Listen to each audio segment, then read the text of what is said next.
Hey guys, before we start this episode, I wanted to talk to you about Type 1 Lifting. So Type 1 Lifting is a clothing line that proceeds of the shirts and tanks and everything else goes to the Children's Diabetes Foundation. So this all came about with me and seeing a 5-year-old girl in the emergency department that had new onset of diabetes. So just take a look at the website. It's www.type1lifting.com. So just check it out. If you don't buy anything, that's perfectly fine. I would just like for you just to take a look and just see what we have. So like I said before, www.type1lifting.com. And guys, I hope you enjoy the show.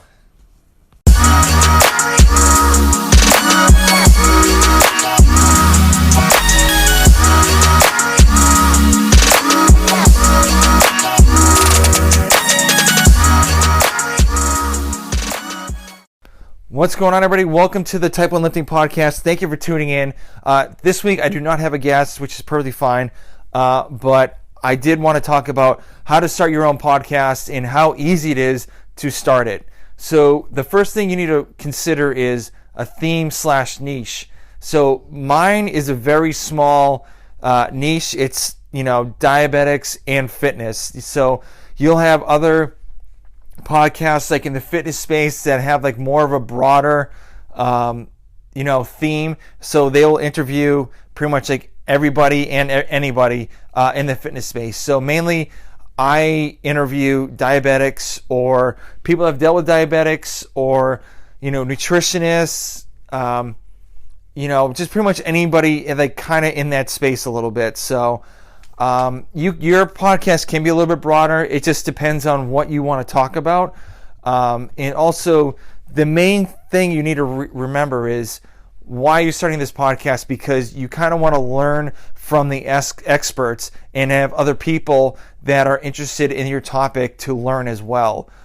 Just remember, you can be the expert, but, it's always good to have someone else on your podcast to talk about your theme as well, just so other people can get another aspect of what you're kind of talking about in your podcast.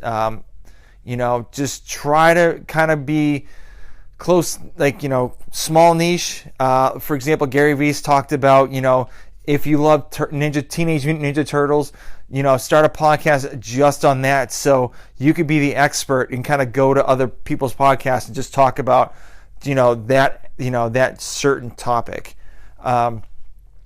If you're going to have guests on your podcast, make sure you have to have a bank of 3 podcast interviews just in case if something happens. For example, I did not have the bank of my 3 episodes recorded, so because I was, a lot of things have been going on, which happens. So there's been sometimes I've had to scramble to find somebody and go from there. But if you actually have a bank of 3 episodes, you can actually skip a week and still be okay. And so I've actually had 4 recordings done in 1 week and kind of used those, and I've gotten close to the end and just started doing a couple more. So the main thing is you just don't try to scramble to find a person like last minute, because they might not be the right guest for your podcast. Also, with your guests, make sure they fit the theme of your podcast. It depends if you want to go a little out of your theme, which is perfectly fine, and you just want to talk to somebody about a certain thing. That's perfectly fine. But just let your listeners know that you're going to be going out of your special theme. How I reach my guests is mainly through social media. The main thing is like I've actually learned this from Chase Tuning. He has this unbelievable podcast called Ever Forward. So he always says, find him on social media, and you're always going to have people that want to talk, because everyone loves to talk about themselves. It's pretty funny. I laughed when he said that, and I'm like, he is so right. Reaching out on social media like Instagram. Instagram's been mainly my go-to place to find guests. Granted, some people, they get so many DMs that they don't see, that you want to reach out to them and interview them, but which is perfectly fine. Just keep on sending them messages and see if they'll actually bite and be interested. Jessica Butner, she has about 135,000 followers on Instagram. I threw a Hail Mary out there to see if she would actually come on my podcast, and which she did. And to be honest with you, I didn't think that I would actually have her respond to any of my messages on social media, which I was very, very grateful for. It's a great guest as well. For me, interviewing people, I mainly do Zoom because obviously with this COVID pandemic that you can't really do in person. Also, if you want to do in person, make sure they're local, or unless you have money to actually go out to the area. So there's a lot of podcasters that actually have, a substantial amount of money that they can travel from California to, the East Coast and interview somebody and then just travel back. But unfortunately with me, I don't have those funds, but mainly it's been Zoom. And it's been super easy to use. If it's a free account, you really don't need any money unless you have more than, I believe, 3 people on that Zoom call. You have to pay or just do a 45-minute, interview. So those are the things that I use. I want to start doing more in person. Hopefully if this pandemic goes away, and also for guests, write down a list on who you want to interview. There's so many people that I want to interview. I've been taking screenshots of their Instagram feed, and it's great, but I'd rather use a whiteboard and have it in front of me so I can actually mark down saying, okay, next week, or not interested, and just wipe them off, or just say not right now, or just keep a list of people who I'm interested in and maybe you'd be interested in as well. So that's my thing with guests. So, and also I'm going to go down to the equipment. So if you don't want to spend any money on equipment, perfectly fine. You have an iPhone. You have headphones with a speaker on it. You could download a free app called the Anchor app. I use the Anchor app for my podcasts. And also, it's crazy because even the first download, you can have an advertisement on it. So I've talked about it before. You always hear on my episodes the Anchor app and how it works and stuff. So every minute you guys listen to that, I get a penny for sponsorship. So it's pretty cool. And granted, it goes a long way, but it just takes some time, which is perfectly fine. But the AirPods are okay, but the sound quality is not the greatest. So I would probably use the ones that you actually have to connect to your iPhone or your Android to actually do the recording, because I believe that mic is a little bit better. For me, what I use to interview my guests, I actually bought some lapel mics, a 4-way splitter, and I have a little iPhone jack that connects to the lapel mics. So what I do is I have one lapel mic on me. I have the camera. I have the computer right in front of me, and I create a space underneath it so I could put the other lapel mic where the speaker is underneath the computer, so I can get better sound quality. And that's pretty much all I do for all my interviews. With Joe Harrell, it's pretty much just I had him. He came to my house, and we used both lapel mics to get better sound. But after a while, if you want to kind of upgrade to better equipment, I would actually kind of use the advertisements on Anchor, because it's technically free money for you to upgrade that way. Spending money, yeah, it's great.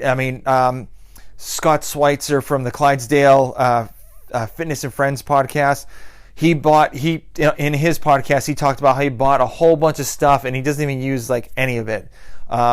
He only uses a couple little things here and there, and that's pretty much it. So just do your homework and try to figure out, what's a good microphone for the price range that you're looking for. What's a good mixer? I'm not at the mixer yet, but I'm actually looking to upgrade to a new microphone because of the sponsorship money I've gotten for the Anchor app. find a better computer, the software, etc. So the Anchor app I am a big fan of because it's super easy. You can cut out sounds, you can cut out pieces. It's pretty easy to use, and they actually have a library of all the episodes that you do have. So if you want to, add something into this, let's say this podcast, you can go to your library and just kind of slide it right into the podcast wherever you want to do it. So I actually realized if you wanted to make more money with those advertisements, I forgot to add this in the beginning up to the equipment and everything, but move your advertisements all up to the front, because people are more likely to listen to these advertisements in the front instead of, finishing the podcast and they're like, oh, I don't need to listen to this, so, I could just be done with it. So make sure you put all the promotions in either the front or in the middle. Also, the last thing I want to talk about is just go and do it. If you've had thoughts about doing a podcast, just go and do it. It's really easy. I actually was supposed to do a podcast with 2 other people, but when it got to the point of scheduling, it was just we just couldn't do it. So I just said, I did it, the Richard Branson, screw it, just do it. And I just made this podcast. So just do it. Some of these episodes are going to be really bad, but they'll get better later on after you just gain a little bit more experience and, a learning curve and all that stuff. So a great example was I actually used one of my computers. It's super old. And so the fan was blowing so loud that you could hear the fan going, and the sound sounded awful. I was just like so mad after I was done with it. And also another time I actually used Skype instead of Zoom, which was another big mistake.